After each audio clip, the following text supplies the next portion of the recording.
the chase and the hunt, and I set the pace when I'm running. I always take what I want and I always give it 100. Don't need a bank, no I'm funded. Play the game like it's nothing. I'm always thankful for something. Don't take for granted, stay humble. Now wake up! Well, hello listeners, and thank you for joining us for another CorbinCenter. This has been great. Season 2 has already been on our way, and boy do we have a lot to talk about. Do we have a lot to vent about? And of course, I'm going to be the guy who's going to do that because I am Darin Corbin, the loudmouth from the Lakes area. But let's get started on a couple things. Now, first and foremost, one thing we were looking forward to this season is would they repeat? Would they be able to duplicate the success that they had? I mean, you make it to the conference game. You should be a playoff contending team. You should be able to go strong into this season, correct? Absolutely. And if you looked at the start of this season, 100%. Look at this. In the stretch that they were at, the first couple games of the season, 5-1. That's amazing. Strong gameplay, solid gameplay, control of the ball. A lot of guys, while I wouldn't say anyone was stepping up necessarily to be a big star, the biggest thing is one consistent element that we could see is this team is coming together, working as a team. There's not really individuals. There were options. There were definitely strong options. Defensive-wise, there was a lot of things that you could see where everybody tackles across the board, sacks across the board. Again, rookie Ijabante, I'm not quite sold. And here's why I'm not quite sold. They needed a left end. They needed a strong left end. And the amount of times this guy gets pancaked, you have Collins, Woodson, and Stokes all on that line, defensive tackle, right ends, all the way across. And then you have Ijabante coming in, who's supposed to be the second overall pick, an anchor of this defense. He's getting knocked on his ass all the time. I mean, when you have a pass rush of 4 or 5 guys and one of them is on his ass, what exactly is he going to do? Now, luckily, they had a lot of defensive weapons, and here's one thing. Let me state this. Frank Fulcher. Strong safety, Frank Fulcher. If you look over the course of these games, he's got an interception every game. He's got pick 6 in a couple of these games. But it seemed like there was a streak, especially at home, where he was picking up an interception every single game. And when we got to week 8 and like the Pro Bowl selections come out and the best defensive backs and all this stuff, his name is nowhere to be found on the list. Are you kidding me? What is it that makes you want to overlook this guy? He's been the solid aspect for this entire team, and when he is getting interceptions, other guys are getting the interceptions. I'm actually impressed that a guy like Jazz Trombo Jr. is getting interceptions on this. He's a defensive tackle, for God's sake. He's had numerous picks this year. And of course, this is something that I just cannot figure out. Is there money under the table? Is there a reason for why this is the way it is? But again, right now, looking back at it, Deuce Jones, cornerback Deuce Jones, Pro Bowl selection right now, second time in a row. And you look at the stats. No sacks, no forced fumbles, no interceptions, no touchdown, but 23 tackles, and he's a Pro Bowl selection over all the defensive players that are on this team. You're telling me that 23 tackles qualifies better than any cornerback? Come on. I mean, at least at one stage in the game, you have McBurst, who has at least a pick 6 in there. But Williams has had 2 in one game. But it's Deuce Jones who's your guy? What is he so charismatic about? And again, I don't mean to, because we need some shining points on this team. Because when we get to the offense here in a second, that's where I'm going to cut loose. Let me vent for a second when we cover this. All right, let's switch gears right now. Let's talk about this team right now, because here's a reason why I'm upset about this team. Because while they're looking strong and going to the playoffs, it's the same crap that we saw last year. And here's the deal. When you look at the first half of this season, you have quarterback Rockwell Welchmanner seemingly controlling the drives, doing very good, but it took him a while to even get a 300-yard game. Now, he was running in a bunch of he had a lot of rushing touchdowns, which is actually pretty impressive for a quarterback and a great asset to have, a scrambling quarterback. But you already have last year's Offensive Player of the Year, MVP, and Running Back of the Year, Sturgis Arvedo Garza.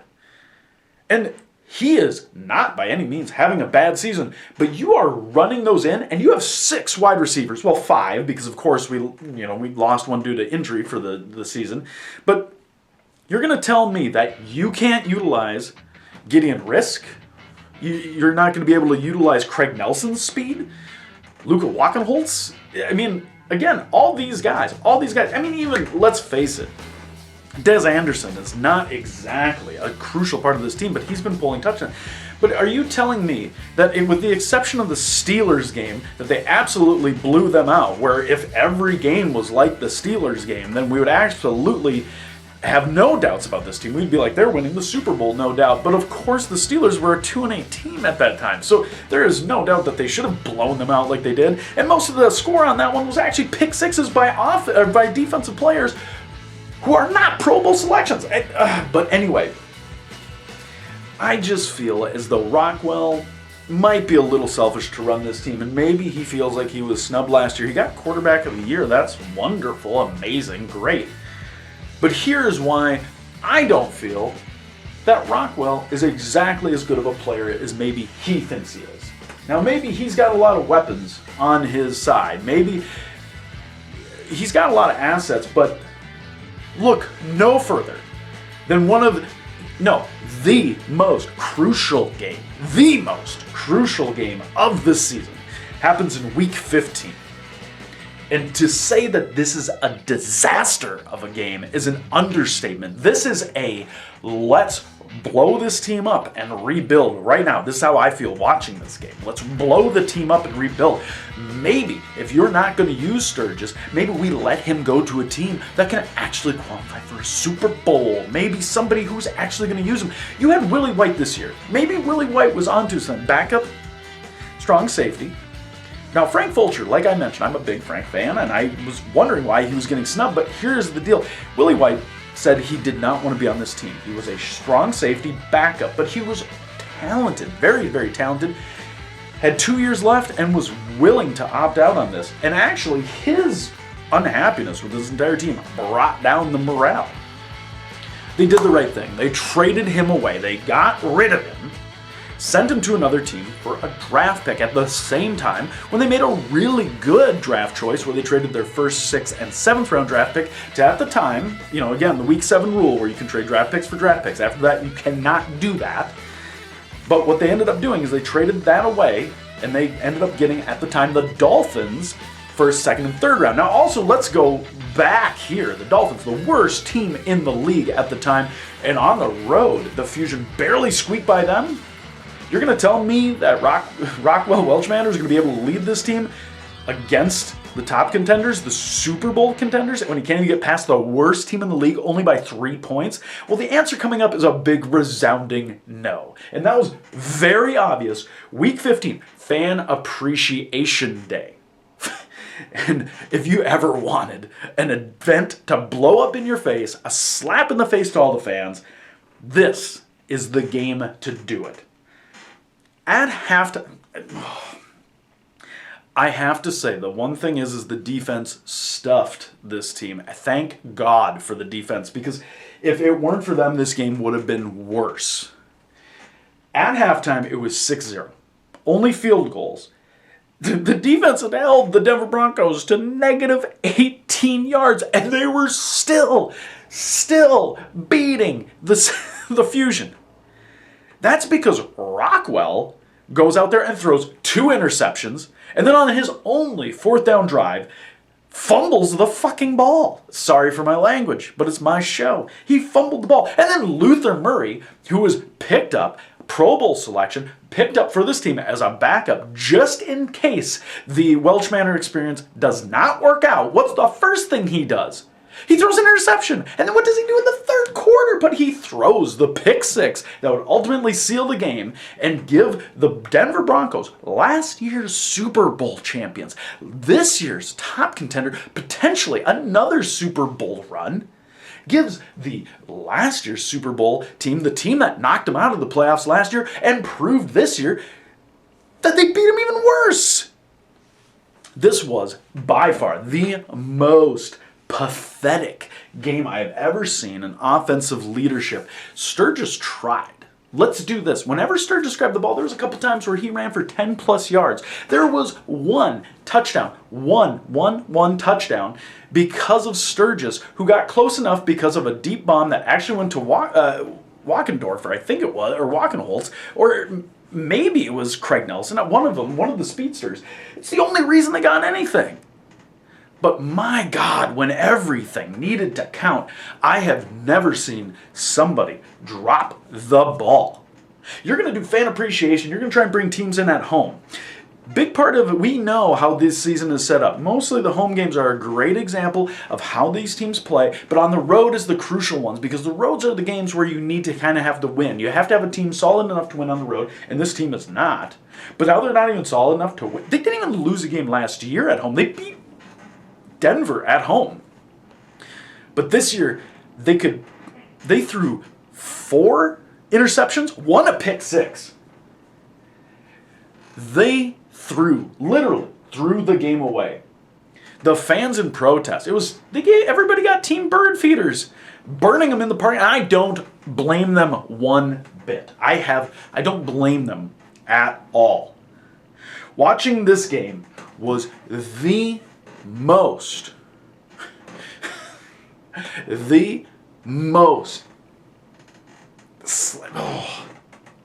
insulting gameplay for a team that is supposed to advance farther in the playoffs. There is no bigger sign that this team does not stand a chance of going to the Super Bowl. There's no bigger example than when you can't even beat last year's Super Bowl contenders. You can't even get revenge on the team that eliminated your chance to go to the playoffs, or your chance to go to the Super Bowl, and ended your playoff run. Your Cinderella story was ended by this team, and they embarrassed you at home because your quarterback, who normally on any given day should be able to at least pass for 300 yards, score touchdowns, and has a running offensive attack that can get him in when he's supposed to be able to create options for himself. But that pass rush destroyed this team. Destroyed it. And I don't know if it has to do with Calvin Cameron being on the injured reserve. I don't know. Remember, this team, even to this day, all 5 are Pro Bowl selections. It's not a bad offensive line. But when it comes down to it and you need a leader, this team clearly, absolutely lacks a leader. And there could be one, an offensive weapon, but you can't rush every single time. There's only so much that Sturgis can do, but clearly the options were there for him to get it. And there's only so much time that you can make up when both your quarterbacks are throwing interceptions. Now, I'm not saying that we should get rid of both of these quarterbacks. Maybe Luther, maybe your point is to save the day. When you're a backup quarterback, you're supposed to come in for and the first thing you do is throw an interception. Maybe it is your time to go. This guy was a Pro Bowler for 2 years ago. I'm not really seeing a lot. I mean, whatever, last year, again, when he was out with a broken jaw, when Welchman was out with a broken jaw, sure, he was a warm body. But maybe we don't need a warm body. Maybe we need a leader. And here's one thing I was looking at. When they had started racking up the draft capital, this year they don't have as many picks, but they got 2 first-round picks that are going to go into this draft. They're going to lose 2 cornerbacks. They're going to lose both their right ends, and Stokes has been a big part of that. Do you draft somebody there to replace those holes? Or do you find a future quarterback? Do you find who is willing to step up and take this team into this advancing past the conference championships to beat your big rival, the Denver Broncos, so you're not humiliated at home? Maybe that experiment is what we got to think of coming up. But I digress. Mark my words, I want to throw a prediction out right now. The playoffs are going to start, but I have no faith that this team is going to be a Super Bowl team. I personally would be shocked if they win a playoff game. But if they get to the conference championship, they are not going any farther. There's a good chance they're going to meet the Broncos again. And if they meet the Broncos on the road, it's game over. Again, What if the Broncos knock you out of the playoffs 2 straight seasons? Well, clearly, we have what our Achilles heel is in Denver. And I think right now, this team does not have a way to combat that. So I want you to take my predictions right now, and I'm going to say that we got to start looking forward to season 3 if we even have a chance. And at this stage in the game, I don't know if Welch Manor will be good. Now he's 22 years old. Maybe. He'll grow. I don't know. Maybe they add another weapon for him. I don't know. But it feels like this team should have all the weapons. They just don't have the leadership. And if you don't have the leadership, you're not going to win in the playoffs. Join me next time on CorbinCenter and see if I eat my words. Don't be scared.